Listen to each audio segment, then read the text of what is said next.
Yes, so I'm going to give a talk a little bit about some of the work we do at Overstory, but also focused on kind of semi-supervised forest monitoring and what is also called the remote sensing. So kind of like a computer vision type problem, but using very large images collected from satellites going around in space. So a little bit about me. I studied computer science to then drop out, study anthropology for 10 years doing development work, and then found my way back to computer science, mainly data science. And then about a couple of years ago, joined what was then 23, and now Overstory as a kind of company that wants to use machine learning techniques to be able to get more insights about vegetation, meaning mostly forests, like trees, green things that grow. And mainly we're interested in bringing kind of scale to that by using satellite imagery. And I'm going to give two examples of how we use deep learning techniques for deforestation monitoring, for kind of large scale nationwide deforestation monitoring, as well as being able to detect kind of different levels of sick trees, tree species, preventing wildfires and things like this on a kind of more fine-grained individual tree level. And surprisingly, that's all possible from satellites that are going around the globe of 600 kilometer away. So we have a bunch of customers. This is just a small number of them. And then we also are very happy to work with a number of partners that help us get access to all this wonderful data, like Planets, Maxar, Airbus, the European Space Agency, and also a bunch of investors. We just raised our new round, so this is actually not updated. So there's a bunch of new investors that I see I should have added there. But yeah, if you want to know more about what we're doing, you can also just check our website at overstory.com. But this is us. Again, also not updated since we are growing quite quickly. It's always tricky to keep adding the new faces. And since we're based both in Europe and the US, it's actually quite hard to find everyone together in the same Zoom call. But yeah, this is us. I think all happy faces, luckily. So very much passionate about climate and being able to kind of get more done around climate change as well.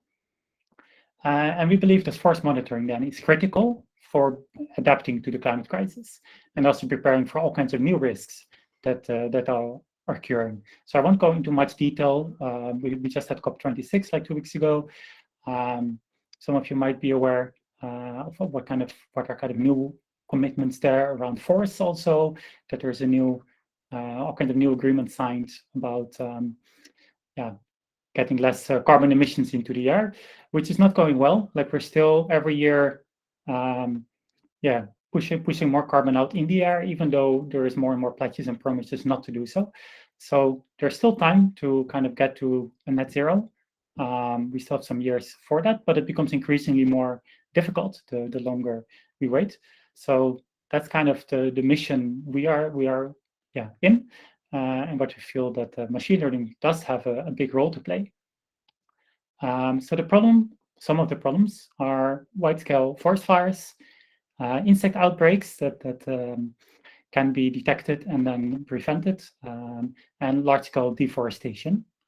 So we set ourselves kind of these as main topics for us to focus on.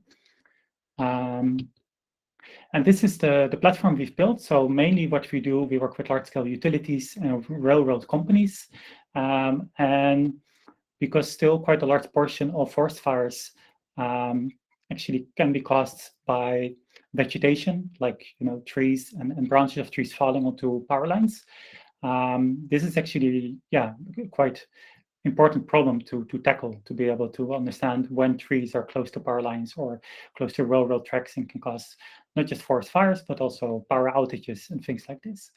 And so these are some of the machine learning type segmentation maps, right, that we're producing. So we're producing things like tree height, tree segmentation maps on a pixel level, also tree species, and also verification of vegetation work, if trees are maybe kind of dangerous close to power lines, if the work has actually been done when people are sent out into the field to trim those trees, and also tree health.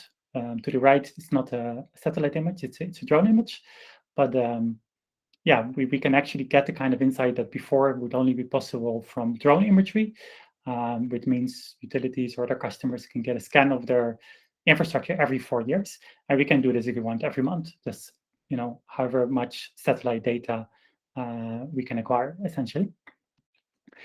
And so first, I'm going to give you a short overview of remote sensing, kind of what it is, what role machine learning can play in it. Then I'm also going to give an overview of one project we're working on about deforestation, and then a project around sick trees mainly. So all in all, it's really kind of a burgeoning field of Earth observation, with more and more satellite being launched. Planet, one of the newer ones there, but ICEYE is one, and Space Whale and others.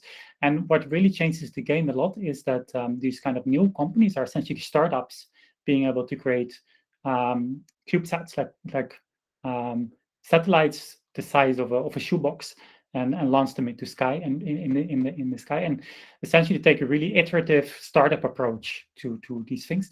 And that really has driven the price of not just launching, which companies like SpaceX are definitely doing, but also being able to get the insights from the satellites at a much larger scale. And for us, as another startup, Overstory, really getting access to these types of data that beforehand was only available, in multi-million-dollar contracts to governments and large corporations, which means it's very difficult as a startup to start somewhere. So this is changing. So that's also an invitation with this talk for anyone interested in exploring this field. We're always happy to, help people get started as well. There will be some links also at the end of the presentation for anyone who kind of wants to, dive into this very exciting field. But this is essentially a big list of Earth observation companies. So there's many of them. And what we're focusing on for today is mainly the optical type data, which is kind of the type of data that looks, that you're familiar with RGB type colors. But there's also infrared, there's hyperspectral, there's radio, there's active and passive. So there's a lot of different types of data that can be used to make sense of, especially with machine learning, because it's not really interpretable data, but it's still possible to get very useful insights from this type of data. So this is how the highest resolution data that's currently available looks like. So this is high resolution satellite imagery that is available up to 30 centimeter. Afterwards, it becomes military classified. So that's why the 30 centimeter cutoff point is there. So pretty impractical, the kind of stuff you see also at Google Maps. It's more like 20 centimeter, but close. And then all these, most of these optical satellites also have extra bands, not just the RGB, red, green, blue color spectrum, but they also have near infrared, like multispectral type data that is very useful, especially for vegetation, and also radar data that has the big benefit that it looks through clouds. So especially in the case of Overstory, where we're interested in forests, large forests often are obscured by clouds, because actually forests, the evaporation of water that trees cause actually causes a lot of the clouds and also a lot of the rain. Like we couldn't live without it. But it also means there's a lot of clouds in the sky near forests, and it makes it harder to get these kind of pretty looking pictures. So that's also why this type of data, which is less interpretable with the human eyes, but means you don't have to deal with artifacts like clouds as much. And then there's also satellites that are kind of the revisit rate, as it's called, gets higher and higher. So here you already have imagery that tends to be updated already on a global scale every day. So you can get, like, anywhere in the world, you can get, the next day you can essentially get like an image of like what has happened. I mean, if you're willing to pay for it, right? This is all commercial data, but what has happened, a few days ago on a daily basis, which is, extremely useful. So this makes it possible to get kind of insights and much more transparency about what is happening to our world. And here you see the different kinds of resolution differences as well. So 2.5 meter to the left for Rotterdam Harbor, I think, and 30 centimeter to the right. So this is the different types of resolution data we tend to work with. Yeah, and as I said, there's different things. You can also have satellites usually take their imageries from the middle of the, like top down, but you can also get imagery. It's a bit flexible, the kind of angle of when images are taken. So you can actually take 3 snapshots from the same location from different angles and essentially create 3D point clouds. So you can also get things like height purely from multiple 2D images, which is also pretty amazing. And what this all means that actually there's like a really interesting time going on with investigative journalism as well, where actually for the first time we can actually see if countries' pledges around climate and carbon and greenhouse emissions are actually true. So when Malaysia and many other countries actually report how much carbon they emit, and they get some part of subsidized from the European Union, it turns out that pretty much all countries' climate pledges, are nice, but the data they report every year is mostly false, as you would expect. But now, for the first time, we can actually check this out. So that's really why, personally, I'm so excited about this field, that there's just so much untapped potential with these new forms of data, and it's only increasing in resolution, in time scale. Costs are going down every year. Yeah, so it's pretty fascinating. Other example, this is the first time that on a global scale we can actually not see only the greenhouse gas sequestration, so the kind of carbon drawdown from forest mainly, as you can see here. This is mostly forest drawing down carbon from the sky. Excluded here is the ocean, which is the other big part, but on land it's mostly forests. But for the first time, what's also possible by doing this every single year from 2001 to 2020, seeing also the sequestration, but also how much is being emitted from different types of satellite that can measure these things. You can actually see also the net gain or reduction. So you can see that big areas here to the bottom left in Latin America, in the Amazonian rainforest, are already not a carbon sink anymore. So from them sequestering more carbon, they're actually now started to emit more carbon than they're sequestering. And this is because of large-scale deforestation, and the same in Indonesia. So that's quite important, that we have this kind of much more neutral third-party data sources that are actually reproducible and people can actually check objectively. And so what is then the kind of some of the challenges of working with this data? So first of all, it's very large imagery. It's like imagery, like a single image is many gigabytes large. It's changing constantly, right? So when we're used to maybe working with images of cats and dogs or these kind of things, like a cat tomorrow will still be a cat, right? And the same for if you work with particular, like, I don't know, fish detection on whatever, the same fish. But the Earth is constantly changing, right? So if there is a tree, maybe the one month, that might be gone the next.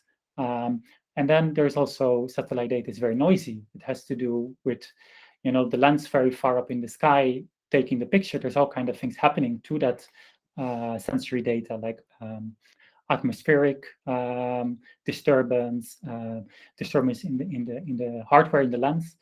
Then it's also really hard to get up-to-date labels, right? If things are changing so much, like how do you actually know that when people have produced labels of where trees are or not, if that's still accurate, like the next year?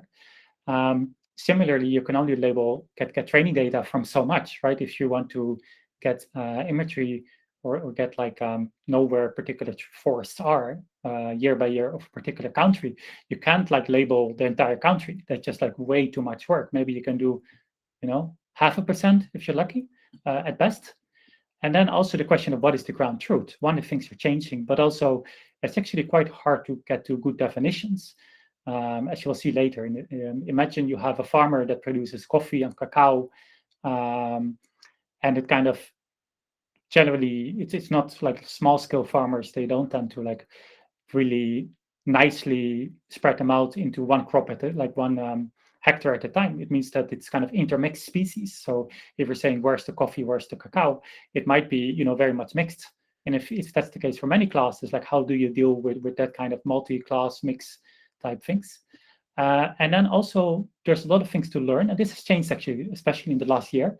But if you really want to, get started with this kind of remote sensing, still classical machine learning is very much the norm, mainly because of the data size, but things like random forests and things, which is fine, like they work really well. But there's definitely also a lot of limitations and not as much best practices yet on how do we apply, large-scale neural networks to this type of data.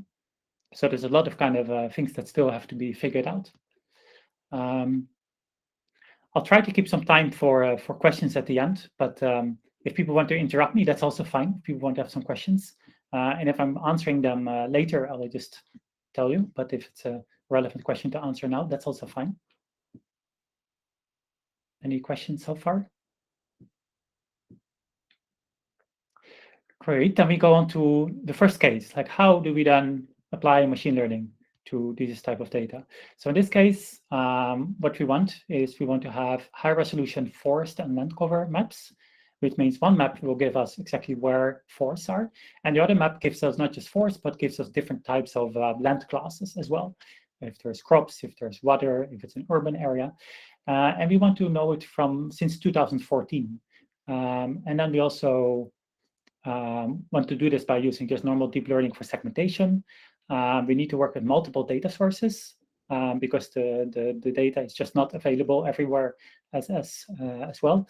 It's also very noisy, so we have to kind of fill the gaps in time. And then we also want to label as less as possible because it's very time intensive. And so one of the approaches that you can take to this, which is what we did, is that we combine all these types of data. So we have radar data, we have height data, like elevation maps. We can work with some climate and weather data. We have some multispectral data, and then we also combine different resolutions, in this case 10 and 30-meter resolution. And then we feed this into, this should be familiar to many of you, a simple UNet, right? The nice thing about UNets is that you can put all kinds of different encoder as a backbone in there. It could be one of the newer efficient nets, or you could do even the sec nets that Tesla uses, or like one of these type of things. But the kind of general principle of convolutional encoder decoders is that you give some images in, it gets converted, downsampled into some code layer, like an autoencoder almost. And then after that, the idea is that you learn some kind of generalization from that data, and then it gets decoded back into also pixel-wise segmentation maps. And then there's some skip connections that tend to help a lot remembering things. So here we see 2 countries out of many that we've done. You see at the top, you see the forest maps, where the more green, the more forest-like, or the more tree cover there is. And to the bottom, you see different kinds of land cover classes. And so these are millions of hectares detected, where maybe only half percentage we actually have the labels, because many of the labels also have to be collected in the field by people. And here, similarly, there are similar of these types of maps that are actually updated on a yearly basis, which are great globally, but they're not as precise as these. So they're not as actionable when you do things on the ground. They give a good picture of the kind of dynamic of change globally, but not as much if you want to know where, on a half a hectare basis, where particular things are. And so these are some of the different maps that exist. There's just a new one released by ESA, which is a great world cover. But then you can also see that a lot of what is classified also depends on not just what classes you have, like forest or not, but also the definition. So in this case, the definition of what is considered forest is very different, not very different, but still it's much more green, right, on the top right ESA world cover than you see to the top left, which is the maps we produce. Because what we consider forest has to have at least 50% tree cover. Otherwise, it's degraded forest and it's considered deforestation. And here you see kind of them split in half as well, kind of to see this different highlighted. So I'm not saying any of these are better than others. They just have different, they're useful for different things. And one of the ways how we get to this is then we use active learning, where you have essentially some proxy or some way to be able to understand a measure of quality on your labels and on the predictions of your model. And in this case, what we tend to use is uncertainty predictions. Just a kind of Bayesian model could be as simple as just running your neural network many times over with dropout, differently initialized multiple times, and you just get different approximations of errors. And then you basically get kind of an uncertainty threshold. And you say, okay, this is where the model is the most uncertain. Not necessarily right or wrong, just the most uncertain, because you don't have labels. So you don't actually know what is right or wrong, but you do know what is uncertain. And then those are the areas that you would zoom in and say, hey, can we source some more data from this? So that's kind of the iterative process. And the more automatic you can do this, the greater. But there's, of course, people who have to do the manual work. So in the case that we can see things from satellite imagery, we can have actually an external, like a team of labelers work at this. And it can be done like in a day or whatever. But if people have to go into the field, this so-called active learning becomes delayed active, right? Because the delay can be sometimes 2 weeks before you get like the labels back. I'm a little bit off time, but I skipped kind of why this is important is mainly just because, as I said before, the more we know about what is going on as real time as possible, the more we can actually make better policies and also understand if policies actually work for deforestation. And especially having high resolution maps is important because most of the farms in the world are actually under 2.5 hectares. As you can see here, there's many highlighted farms that are actually quite small. So being able to kind of make high resolution maps, in this case 10 meter, is very important. Case 2, tree health and risk modeling, which is mainly important around, for instance, power lines, where about 1% of global CO2 emissions are caused by vegetation interacting with power lines, and also about 20% of all the power outages, which causes yearly about 40 million people not to have power, plus some of the biggest fires in the US. Yeah, we don't want them again, kind of some of the mega fires.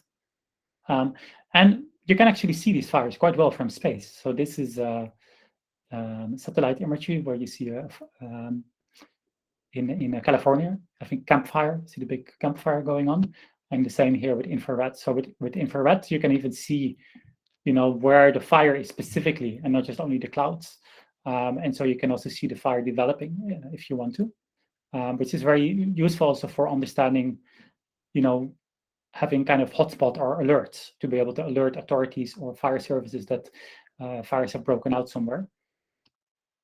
And then other things what is quite useful, what we can do is we can do historical lookups. So because most of these providers, they have a large archive of satellite data, we can always say, okay, we have here January 2017, we can see definitely some,